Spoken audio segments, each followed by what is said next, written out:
আজকে আমি গেছিলাম সকাল সকাল ঘুম থেকে উঠে নতুন ভাড়া বাড়ি দেখতে। প্রায় অনেক দিন ধরেই একটা ভালো বাড়ি খুঁজছি, আর একটা খুব সুন্দর বাড়ি পছন্দও হয়েছে। কিন্তু শুধু পছন্দ হলেই তো হবে না, তার সাথে থাকে অনেক ধরনের সমস্যা। সকাল সকাল ঘুম থেকে উঠে প্রীতম এখন বললো যে একটা বাড়ি আছে, বাড়িটা দেখে আসি গা। তো এখন যাচ্ছি বাড়ি দেখতে, কারণ এখন আমাদের মাথার উপর একটা মানে একটার পর একটা লেগেই রয়েছে, কিছু না কিছু হচ্ছে। তো এখন এবার বাড়িটা দেখছি, দেখা যাক কেমন লাগে না লাগে, তারপরে তোমাদেরকে এসে বলছি। কারণ চেঞ্জ তো করতে হবে, তো দেখে শুনে একটু চেঞ্জ করাই ভালো। তো দেখি কি হয় না হয়, যাই একবার দেখে আসি গা। তারপরে এসে রান্না করতে হবে, প্রীতম কাজে যাবে, এইসব ঝামেলাগুলো আছে, অর্ক স্কুল গেছে। তো ভাবলাম সকাল সকাল গিয়ে একটু দেখে আসি গা, তারপরে আবার কাজে যাবে। তো যাই। যারা আমাকে প্রতিদিন একটা কথাই বলছো, বৃষ্টি প্রতিদিন ভিডিও কেন আসছে না, তাদেরকে একটা কথাই বলতে পারি যে আমি ভীষণ পরিমাণে চাপে আছি এই মুহূর্তে। সোশ্যাল মিডিয়াতে যেমন আমার খুব বদনাম হয়েছে, তেমন কিন্তু এই সোশ্যাল মিডিয়া থেকে আমি কিন্তু অনেক কিছু সাহায্য পেয়েছি। যখন যে কোনো সমস্যায় পড়েছি আমি তোমাদেরকে বলেছি, আর তোমরা কিন্তু আমাকে নিঃস্বার্থের মতো সাহায্য করে গেছো। এই যে ঘরগুলো দেখি আমরা প্রতিটা গিয়ে গিয়ে, তোমরাই কিন্তু আমাকে এবারে প্রচুর পরিমাণে হেল্প করেছো। আগের বারে যেমন বলিনি তোমাদেরকে, তাই তোমরা কিছু বলতে পারোনি, বাট এবারে তোমাদের কাছ থেকে কিন্তু আমি সাহায্য চেয়েছিলাম। তো সেই সাহায্যের জন্যই কিন্তু আমি ঘরগুলো দেখতে পাচ্ছি। গিয়ে পরে লোকের যেহেতু বাড়ি দেখাচ্ছি, তাই একটুখানি ব্লার করে দিয়েছিলাম। এবার যদি আমরা যেখানে ভাড়া যাব, তোমাদেরকে অবশ্যই দেখাবো যে কোন ঘরটায় ভাড়া যাচ্ছি। আসলে ঘরগুলো দেখতে তো বেশ ভালো লাগছে, কিন্তু বাজেটটা বেশ হাই হয়ে যাচ্ছে। আমি যেহেতু ছোটোর থেকেই ভাড়া বাড়িতে থেকে অভ্যস্ত, তাই এই ব্যাপারগুলো আমি খুব ভালো করে জানি যে কোথায় কোন লোকেশনে কত টাকা করে বাড়ি ভাড়া নেওয়া উচিত। আসলে এই ব্যাপারগুলো থেকে বলতে পারো বেশ অভিজ্ঞ আমি। আর সেই কারণে জানো তো, যখন দেখি যে এই রকম লোকেশনে এত টাকা দিয়ে বাড়িটা নিতে হচ্ছে, তখন একটু গায়ে লাগে। আসলে সব বাড়িগুলি ঘুরে ঘুরে দেখছিলাম, বেশ ভালোই লাগছিলো, কিন্তু ওই যে বললাম বাজেটটা একটুখানি বেশি হয়ে যাচ্ছে আমাদের ক্ষেত্রে। আর দেখতে গেলেই যে পছন্দ হয়ে যাবে এমন তো কোনো কথা নেই। যাই হোক, আমরা দেখে টেকে বাড়ি এলাম, তার কারণ হচ্ছে প্রীতম আবার কাজে যাবে। তো আমাকে তো খুব তাড়াতাড়ি রান্না বসাতে হবে, একটু বেশি করে তেল দিয়েছি। আমার কিন্তু ভীষণ অসুবিধা হচ্ছে, এখন আমার গ্যাসের জোরটা কমে গেছে সেই কারণে। তো এখানে অনেকগুলো মাছ ছিল, তেলটা একটু বেশিই দিয়েছি, কারণ এই তেলেই কিন্তু সবজি টবজি সব ভেজে নেবো। এই যে দেখো, এগুলো হচ্ছে পুকুরের মাছ। এই যে বাবা মাছ দিয়ে গেছিলো, সেই মাছ কিন্তু আজকে আমাদের শেষ হলো। এই মাছ এতদিন ধরে বসে বসে আমি খাচ্ছিলাম। আর আমি কিন্তু আমাদের পুকুরে, মানে বাবার বাড়ির যে পুকুরে মাছ হয়, আমার এত ভালো লাগে, এত ভালো লাগে। বাবা যখনই ধরে তখনই বাবাকে বলা আছে যে তুমি কাউকে দাও আর না দাও, আমাকে কিন্তু অন্তত দিও। আমার এতটাই ভালো লাগে। জানো তো, আমি তো মাছ কাটতে পারি না, তাই যেমন পেরেছি তেমনই কেটেছি। আমি খুব একটা মাছ কাটতে পারি না, সেটা আমি স্বীকারই করছি। আর আমি যেই কাজগুলো পারি না, সেগুলো মুখের ওপরই তোমাদের সামনে স্বীকার করে নিই। আর আমি তো মানুষ, বলো, আমার মধ্যেও তো ভুল ত্রুটি অনেক কিছু থাকতে পারে। আমি তো সব দিক থেকে পারফেক্ট হতে পারি না। তো দেখো, এখানে মাছগুলো ভেজে রেখে দিয়েছি, আর এইদিকে ভালো করে কাটা হয়নি মাছগুলো। ছোট ছোট পুকুরের মাছ বেশ টেস্টি ছিল, জানো তো মাছগুলো খেতে। খেলাম, বেশ ভালো লাগলো, বাট ভাড়াটা এতটাই বেশি, একটু বেশি লাগছে ভাড়াটা আমাদের। তো দেখা যাক, কিছু একটা ডিসিশন নিয়ে একটা কিছুতে তো পৌঁছাতে হবে। বাট আমার একটা খুব ভালো জিনিস লক্ষ্য করছি, আমার ডার্ক লিপটা এখন অনেকটা লাইট হয়েছে। সবাই আমাকে বলতো যে তুমি হয়তো সিগারেট খাও, স্মোক করো, বাট তা না।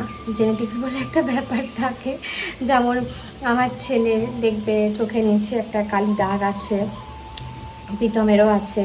হ্যাঁ, ওদের ফ্যামিলিতে মোটামুটি দেখবে একটা চোখের নিচে কালি একটা দাগ পড়ে, সেটা জেনেটিক্সের জন্য হয়, অন্য কিছু কারণের জন্য না। সেরকম আমাদের বাড়িতে মেয়েদের ঠোঁটগুলো কালো, একটা প্রবলেম আছে, তার জন্য মানুষকে ড্রিঙ্ক করতে হয় না। কিন্তু আমি একটা লিপ বাম ইউজ করছি এখন আপাতত, এত ভালো কাজ দেয়, মানে জাস্ট বলে বোঝাতে পারবো না। আমি রিসেন্টলি হয়তো 3 দিন ব্যবহার করছি, ভীষণ ভালো, ভীষণ ভালো। আমি লিঙ্ক দিয়ে রাখছি, যাদের লিপ প্রচণ্ড বড়, মানে প্রচণ্ড পরিমাণে জন্মগত ডার্ক হয়ে গেছে বা হঠাৎ করে ডার্ক হয়ে গেছে, তারা এই লিপ বামটা ব্যবহার করতে পারো, খুব ভালো। এই যে ভীষণ ভালো, আমি তো সবসময় লাগিয়ে রাখি।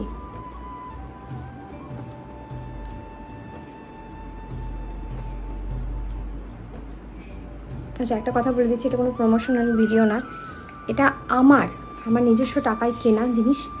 অ্যান্ড আমি ভীষণ পরিমাণে ভালো রেজাল্ট পাচ্ছি, তোমরা ব্যবহার করে দেখতে পারো। অনেক সময় কী হয়, লিপস্টিক লাগিয়ে লাগিয়ে আমাদের ঠোঁট ভীষণ খারাপ হয়ে যায়। আমি যখন নাচ করতাম তখন যত পেরেছি ভুলভাল কম দামে এই লিপস্টিকগুলো লাগিয়েছি, 5 টাকা এরকম টাইপের লিপস্টিক, তখন ওইগুলোই ছিল। তো যা তা হয়ে গেছিলো, তারপরে আর কোনো ট্রিটমেন্ট করিনি। সহজ ট্রিটমেন্ট এটা। অনেক সময় বলা হয় লেবু তারপরে চিনি দিয়ে ঘষো, প্রতিদিন তো হয় না এগুলো করা। এটা একদম সহজ উপায়। মানে আমার তো জাস্ট বলতে পারো এরকম লেগেছে জিনিসটা, এত ভালো, মানে এত ভালো কাজ দেয় এই কিছুদিনের মধ্যে, সেটা আমি বুঝতে পারছি। আজকে এটা কি গ্লো দিচ্ছে আজকে আমার। এখানে আমি পটল কেটে রেখেছি একদম পাতলা পাতলা করে, দেখতে পাচ্ছ। এই পটলটা কেটে রেখেছি। অনেকে আমাকে না এই নেল পলিশগুলো লাগায়, সেটা লিঙ্ক চাই কালারগুলোর। একটা গ্রিন কালারের লাগিয়েছিলাম, সেটা লিঙ্ক চেয়েছিলাম, আমি দিয়ে দেবো ডেসক্রিপশন বক্সে, তোমরা দেখে নিতে পারো। আমি ভীষণ সস্তার জিনিস ইউজ করি। আর না, নেল পলিশের কিছু কিছু আছে যেগুলো একটু দামি, ঠিক আছে, সেগুলো ইউজ করি, তো দেখতে পারো। আর কিছু কিছু কম্বো থাকে সেগুলো নিই, অনলাইন থেকেই নিই, কারণ আমাকে বাজার নিয়ে যাওয়ার মতো লোক নেই, তো সেই কারণে আমাকে অনলাইন থেকেই নিতে হয়। এই ভিডিও করাটা হচ্ছে আমার একটা ভালো লাগার জায়গা। আমি কোথাও ভালো লাগার থেকেই কিন্তু ভিডিও করি। এমনটা না যে টাকা আর্নিং হয়, সে টাকা আমি ব্যবহার করি না।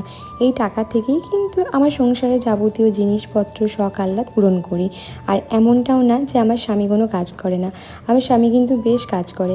অনেকেই আমাকে বলেছ যে বৃষ্টিদি, সোশ্যাল মিডিয়াতে যেহেতু তুমি কাজ করছো, তাহলে তোমার হাজব্যান্ডের কাজ করার কী দরকার, সেই টাকা দিয়ে একটা ব্যবসা খুলে দিলেই তো পারো। আসলে দূর থেকে সর্ষে গাছ, মানে সর্ষে বাগানটা বেশ ঘন লাগে, বাট অতটাও সহজ না গো। আসলে যতটা ভাবো টাকা রোজগার হয়, কিন্তু ততটাও টাকা রোজগার হয় না। তোমরা একবার সোশ্যাল মিডিয়াতে এসে দেখো, সেইভাবে যদি তুলতে পারো চ্যানেলটাকে, তবেই কিন্তু হবে।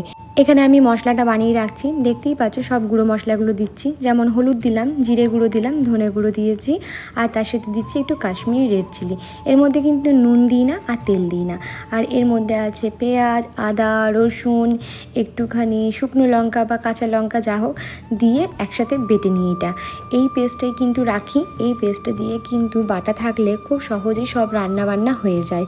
আর আরেকটা বাটা বানাই, সেটা শুধুমাত্র আদা, কাঁচা লঙ্কা এসব বাটা দিয়ে। এটাও কিন্তু বেশ মানে তাড়াতাড়ি হয়ে যায় নিরামিষ দিনে। কিন্তু এই যে 3-4 দিনের জন্য বা 1 সপ্তাহের জন্য আমি পেস্টটা বানিয়ে রাখি, যখন যেরকম চলে। যদি মাংস হয় তখন কিন্তু বেশি দিন চলে না। এই যে বানিয়ে রেখে দেবো ফ্রিজে, আমার সুবিধা হবে। আসলে মশলাটা শেষ হয়ে গেছিলো তো, তাই গ্যাসের যেহেতু একদম জোর নেই, সেই কারণে আমাকে এইভাবে হালকা আছে সব কিছু কাজ করতে হচ্ছে। অনেক টাইম লেগে যাচ্ছে রান্না করতে। এখানে পটল, আলু, মাছ ভেজে রাখলাম, এরপর 5 ফোড়ন দিয়ে রান্নাটা করব। আমার কিন্তু সেই একই ফোড়ন, মানে আমি কিন্তু এই 5 ফোড়নটা নিজে বানাই সব কিছু মিক্স করে। তো তেলের ওপর একটু টমেটো দিলাম, যেহেতু আমি টমেটো বেটে রাখি না মশলার সাথে, তাই টমেটোটা আলাদা করে দিলাম। আর তারপরে টমেটোটা গলার জন্য দিলাম হচ্ছে একটু নুন। আজকে এই মাছগুলো দিয়ে একটু ঝোলঝোল করব। আর বাকি মাছগুলো আমরা খেয়ে নিয়েছি, সেই দিনকে হয়তো ভিডিও করা হয়নি তোমাদের সাথে। এই যে মশলাটা বাটা ছিল, এটা কিন্তু আদা বাটা ছিল। আর একটুখানি ওই মিক্সিটা ধুয়ে আমি জল দিয়ে দিলাম। আর এটা কি বলতো, আমার হোম রেমেডি প্যাকটা, যেটা আমি ফেসে ইউজ করছি না, প্রতিদিন ইউজ করা হয় না। যেদিন যেদিন মনে হয় যে হ্যাঁ স্কিনটা বেশ জ্বালা পোড়া করছে, সেদিন কি ব্যবহার করা হয়। তবে আমি একটা কথা বলতে পারি, আমার এই হোম রেমেডি যে প্যাকটা বানায়, সেটা যদি তোমরা প্রতিদিন ইউজ করো, আমি কথা দিচ্ছি তোমরা এত ভালো একটা স্কিন পাবে না, হেলদি স্কিন পাবে, যে বলে বোঝাতে পারবো না। যে কোনো স্কিনে কিন্তু ব্যবহার করতে পারো। মানে প্রীতমের স্কিনটা আগে প্রচুর প্রবলেম ছিল, তো সেই স্কিনেও ব্যবহার করছিল। এমনকি আমার ছেলের স্কিনেও কিন্তু অনেক রকম প্রবলেম ছিল, সেই আমি ছেলেকে স্কিনে এগুলো ব্যবহার করেই কিন্তু ঠিক করেছি। তো এই প্যাকটা আমি এর আগে শর্ট ভিডিওতে শেয়ার করেছি, আবার বড় ভিডিওতেও শেয়ার করেছি, তোমরা চাইলে গিয়ে দেখে নিতে পারো। তো এই প্যাকটাকে ইউজ করে আমি কিছুক্ষণের জন্য ছেড়ে দেবো, প্রায় 10 থেকে 15 মিনিটের মতো ছেড়ে দেবো। তো এখানে রান্নাটা করছি, যেহেতু গ্যাসের জোর নেই, তাই একদম বড় গ্যাসটাতে জোর নেই। দেখি নতুন বাড়িতে গিয়ে যদি আমি মানে সার্ভিসিং করি গ্যাসটা, তখন করে নেব। তো এই যে মশলাটা দিয়ে সুন্দর করে কষিয়ে নিচ্ছি। আর ঘরটা মোছা বাকি ছিল, ঘরটা ঝাড় দেওয়া হয়ে গেছে, বাট ঘরটা মোছা এখনও বাকি ছিল। তো ঘরটাকে মুছে আমি বাকি কাজগুলো সব করে নেব। মানে সবই হয়ে গেছে, টুকিটাকি রান্নার বাসনগুলো থাকবে, সেই বাসনগুলো ধুয়ে নেব। আর বাকি যে কাজগুলো আছে সেগুলো করে নেব। আসলে কাজ করতে করতে কখন যে বেলা গড়িয়ে যায় সত্যি বুঝতে পারি না। তারপরেও কিছু মানুষ বলে সংসারে তো ওই কটা কাজ থাকে, কী বা করো, ভিডিও করো সারাদিন। আসলে ভিডিও করার জন্য কিন্তু আমাকেই কাজগুলো করতে হয়, আমার কিন্তু কাজগুলো কেউ করে দেয় না। দেখো সবজিগুলো সেদ্ধ হয়ে গেছে, তাই মাছটা দিয়ে এখানে একটু পরিমাণে ফুটিয়ে নেবো। বেশি ঝোল রাখছি না, কারণ বেশি ঝোল রেখে দিলে না সেই ঝোলটা রয়ে যায়, খায় না কেউ। তো সেই কারণে কম ঝোল দিয়ে এই রান্নাটা করলাম। আর এখানে কটা রুটি করছি, মানে রুটি না বলতে পারি, এটা বিকাল দিকে কটা একটুখানি ঘিয়ে ভেজে রুটি করছি। আসলে আটাটা ভরে রাখা ছিল, তো সেই কারণে ভাবলাম এটা করে নিই, কারণ আটা বেশি দিন রাখা যায় না। আমি এটা কালকে মেখেছিলাম, ভাবলাম একটুখানি বিকাল দিকে খিদে পাচ্ছে, কী বা খাবো, একটুখানি রুটিটা করে নিই। আর সকাল দিকে রুটি করেছিলাম, একবারে রাতে গিয়ে আমি চাকি বেলাটা ধুয়ে নিই। প্রতিদিনই ওটাই করি, একবারে রাতের বেলায় চাকি বেলাটা ধুই। সারাদিন যা করার, রুটি করার বা কিছু করার থাকলে সেগুলো এইটা দিয়ে করে নিই। সকালে একবার রুটি করেছিলাম, তো সেই কারণে একবারে রাত্রেবেলায় এই যে রুটিটা করে তারপরে বাকি জিনিসগুলো ধুয়ে নেবো। আগে তো আমার রুটি করা, আটা মাখা এগুলো সব বারণ ছিল, কিন্তু এখন ঠাকুরের কৃপায় আমি সবই করতে পারছি, বা বলতে পারো তোমাদের বড়দের আশীর্বাদে, ছোটোদের ভালোবাসাতে আমি সবটাই করতে পারছি। আসলে জানো তো, আমি ঠাকুরের উপর প্রচণ্ড পরিমাণে বিশ্বাসী। আর বলতে পারো আমার এই সময় খারাপ যে সময়টায় চলেছে, সেই টাইমটাতে মনে হয় ঠাকুরের কাছে আমি পুরো ঋণী হয়ে গেছি। এই বিকাল থেকে আমি সাধারণত কিছু খাই না, খুব জোর হয়তো একটু মুড়ি খাই বা বাড়িতে যা থাকে তাই খেয়ে নিই, বেশিরভাগটাই খাওয়া হয় না। যেহেতু আজকে আটাটা মাখা ছিল, তাই ভাবলাম একটুখানি রুটি করে নিই। রুটির সাথে চা আমার খেতে খুব ভাল লাগে, আর বাড়িতে বানানো ঘি ছিল, তাই ভাবলাম একটু ঘি দিয়েই ভালো করে ভেজে নিই। মানে কম ঘি দিয়ে ভেজেছি, কারণ ঘিটা এত ভালো খেতে, তো বাড়ি থেকেই পাঠিয়েছে, তো সেই জন্য ভাবলাম একটুখানি বানিয়ে খাই। আমার খুব ভাল লাগে এই ঘি দিয়ে রুটি খেতে, আর বেশিরভাগ এই ঘিটা ভাতেই খাওয়া হচ্ছে, সেই কারণে খুব একটা খাওয়া হয় না। তো এখানে দুধ চা বানাচ্ছি। অনেকেই বলবে বৃষ্টি অম্বল করবে, না আমার অম্বল করবে না, আমার খুব ভাল লাগে। আমি তো খালি পেটে খাচ্ছি না, আমি ভর্তি পেটে খাচ্ছি, আর আমার খুবই ভাল লাগে এই খাবারটা, প্রিয় খাবার। রোদ ঝাপ করলাম, করার পর এখন রাত। সকালবেলা দেখতে পেলে ঘর খুঁজতে গেছিলাম। তোমরা আগের দিন ভিডিওটাতে আমাকে সবাই বলেছে বৃষ্টি টেনশন করো না, ঠিক হয়ে যাবে সব কিছু পরিস্থিতি। আসলে খারাপ সময়ে যখন এই কমেন্টগুলো দেখি সত্যি খুব ভালো লাগে। আর আমার জীবন এখন যেটা চলছে, আমি সেটা নিয়েই ভিডিও এখন বানাচ্ছি, সত্যি কথা বলতে। তো সেখানে একজন মহিলা, জয়িতা ব্যানার্জি বলে, দেখে তো কথাবার্তা দেখে তো মনে হলো না, তার মুখের ভাষা দেখে তো মনে হলো না তাকে ভদ্র মহিলা বলবো, কারণ মুখের ভাষা শুনে যেটা মনে হলো সেটা আর কিছু বললাম না। তো তেনাকে আমি একটা কথাই বলেছিলাম, উনি একটা কথা লিখেছেন যে কিছু একটা বাজে গাল দিয়ে বলেছেন যে প্রতিদিন এই এক ভিডিও, আমার লাইফে যেটা চলছে আমি সেটাই ভিডিও বানাবো। আমার কাছে, আমি তো আর কন্টেন্ট ক্রিয়েটার যেটা বলে আমি তো নই, আমি একজন ডেইলি ব্লগার। আমার যেটা চলছে প্রতিদিন, আমি মাঝে ভিডিও দিইনি এই কারণেই, কারণ আমার উপর দিয়ে এখন ভীষণ বাজেভাবে একটা মানসিক চাপের মধ্যে আমি রয়েছি। কারণ তোমরা জানো আমার উপর দিয়ে কী ঝড়টাই না যাচ্ছে এই গত কয়েকটা বছর ধরে। তো আমি সেই হিসাবেই মাঝে মাঝে ভিডিও বন্ধ করে দিচ্ছি, আর তারপরে আমার গলা বসে গেছিলো, সেই কারণে আমি ভিডিওটা এখন দিইনি। তো তারপরে যখন ভিডিও শেয়ার করলাম, আমার যে প্রবলেমগুলো চলছে সেইটাই শেয়ার করেছিলাম। তো সেইখানে উনি অতি বিরক্ত, তার সাথে একটা ভীষণ বাজে গালাগালি করেছেন। আমি একটা কথা বলতে চাই, আমার বক্তব্য হচ্ছে আমার ভিডিও অনেকের ভালো না লাগতেও পারে, সেটা কোনো বড় কথা নয়, কিন্তু মানুষকে না একটু সংযত হয়ে কথাবার্তা বলতে হয়, শিখতে হয়, জানতে হয়। তো সেটা উনি জানেন না, তো সেটাই আমি ওনাকে বললাম যে কথাবার্তা একটু সংযত হয়ে বলতে হয়, আর আপনার মুখের ভাষাতেই বোঝা যায় আপনি কেমন। তো উনি আমার রিপিট আমাকে লিখেছেন, তুমি কেমন সবাই জানে, আমি কেমন সবাইকে জানতে হবে না, আমি কেমন সত্যিই সবাইকে জানতে হবে না। বিশেষ করুন আমি কেমন আশেপাশের মানুষদের কথাতে সত্যি বলতে আমার কিছু যায় আসে না, তার কারণ মানুষ আমাকে চেনে না। আমাকে যে চেনে সেটা হচ্ছে আমি নিজেকে চিনি। আমার হাজব্যান্ড আমাকে চেনে, আমার ছেলে আমাকে চেনে, আমার বাবা মা আমাকে চেনে, তো আরও কিছু আছে, রিলেটিভ আছে যারা আমাকে চেনে। এর বাইরে কিন্তু এই যে আমি ব্লগিং করি, ভিডিও বানাই, সেগুলোতে যতটুকু আমি ভিডিও বানাই সেটুকুতেই মানুষ চিনবে। তো আমি খারাপও হতে পারি, আবার আপনার থেকেও অনেক গুণে ভালো হতে পারি। শুধু একটা জিনিস জানি, কোথায় কি কথা বলতে হয় আর কোথায় কি কথা ব্যবহার করতে হয় সেটা অন্তত জানি। আমি কথা বলতে জানি বলেই সেখানে উলফাল কথা বলে দিলেই হয় না, কথা বলতে জানতে হয়। তো সেই শিক্ষাটা আপনার নেই, সেটা আপনার কথাতেই বোঝা গেল। আর আশেপাশে মানুষ আমাকে কী ভাবে, কী বুঝছে, সত্যিই আমার কিছু জানার নেই, আমার জানার দরকারও নেই, আর জানার কোনো ইচ্ছাও নেই। আমি জানি আমি কেমন। তো আপনাদের মতো কিছু সোকল্ড মানুষদের কাছ থেকে আমার জানার কোনো আগ্রহ নেই আমি কেমন। আপনি আপনার নিজের মুখের ভাষার উপর কন্ট্রোল রাখুন। যেহেতু কথাটা আমাকে বলেছেন, তাই আমি আপনাকে বলছি যে মুখের কথাবার্তাগুলোর উপর একটু কন্ট্রোল রাখুন। কারণ এই গালাগালিগুলো আপনি আপনার ফ্যামিলিকে দেবেন, আপনি আপনার মা বাবাকে দেবেন, আপনার আত্মীয় স্বজন থেকে দেবেন। প্লিজ প্লিজ দয়া করে, আমি আপনার কেউ হই না, তাই আমাকে দিতে আসবেন উল্টে আপনারই চাপ হয়ে যাবে।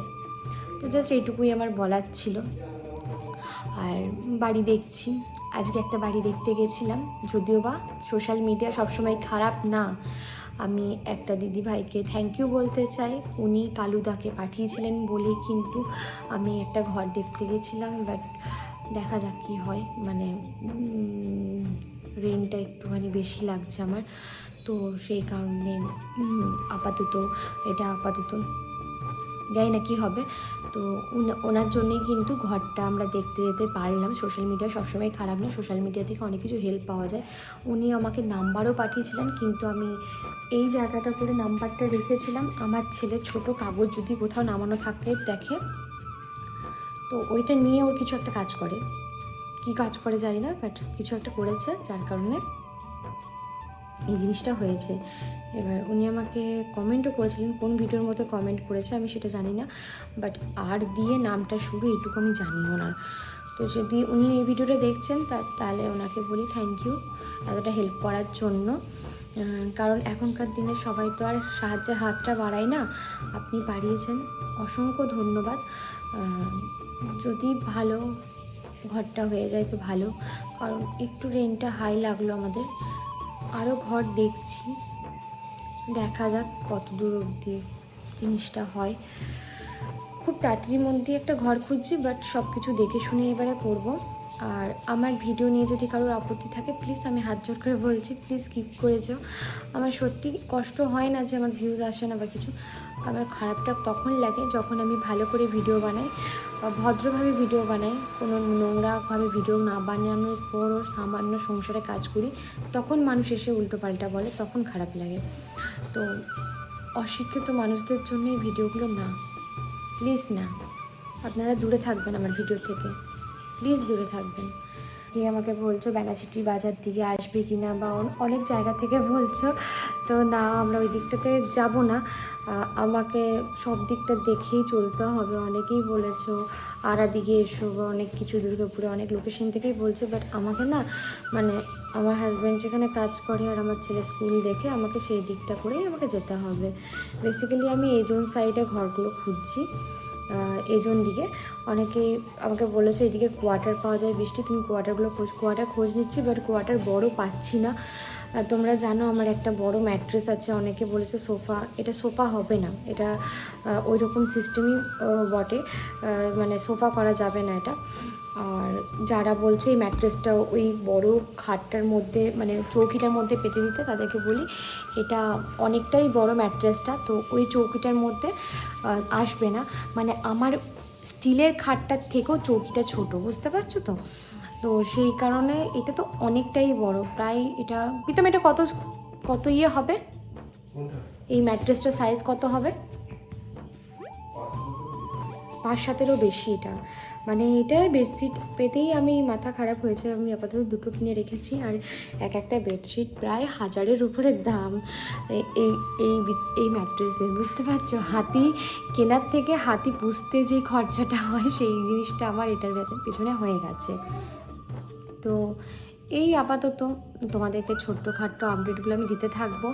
আর যখন জানবে ভিডিও আসছে না, তার মানে ভাববে আমি ভীষণ চাপে আছি, সেই কারণেই ভিডিও দিতে পারছি না। আমি জানি আমাকে সবাই কালকে ভিডিওটাতে ভরে ভরে কমেন্ট করেছো, প্রতিদিন ভিডিও দাও, আর সবাই আমাকে শুভকামনা দিয়েছো, সবাই মানে সবাই, কিন্তু ওই একজন লিখেছে, ঠিক আছে, প্রথমে আমি দেখিনি, চোখে পড়েনি, বাট তারপরে দেখলাম কমেন্টগুলো রিপ্লাই করতে গিয়ে যে আমি এখন তোমাদের সবার কমেন্ট কিন্তু রিপ্লাই করি।